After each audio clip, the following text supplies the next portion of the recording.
লগত তোমাক মই সুধিব বিচাৰোঁ পোহন বিয়া বুলি যে এখন বিয়া থাকে এইটোৰ মহত্বনো কি হয় বাৰু আচলতে কি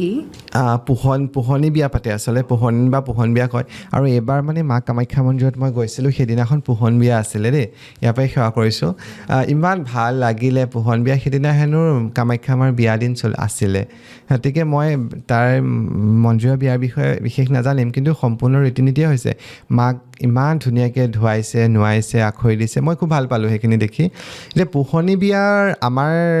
সমাজত বা মই যিহেতু আপাৰ যোৰহাটৰ হয় মোৰ ঘৰখনত মোৰ ফেমিলিত পোহনী বিয়া পাতে মোৰ যেতিয়া আমি ব্ৰাহ্মণ সম্প্ৰদায়ৰ হৈ লগুণজনী দিব লাগে লগুণ দিয়াৰ আগত পোহনী বিয়া পাতে চোৱাকৰণৰ আগত পোহনী বিয়া পাতে সেইদিনাখন মানে আকৌ এবাৰ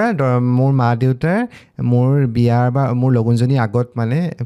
পোহনী বিয়া পাতে মানে সেইদিনাখন একদম সম্পূৰ্ণ ৰীতি নীতিয়ে বিয়া পাতে মানে জোৰোণ দিয়া সেইবোৰ নহয়গৈ ধৰি লওক দৰা অহা বুলিও নাথাকে ধৰি লওক মা দেউতাক দৰা সাজ এযোৰ পিন্ধাই বা জোৰোণত দিয়া সাজযোৰ যদি ভাল হৈ থাকে সেই সাজ পিন্ধাই ধুনীয়াকৈ বিয়া এভাগ পাতে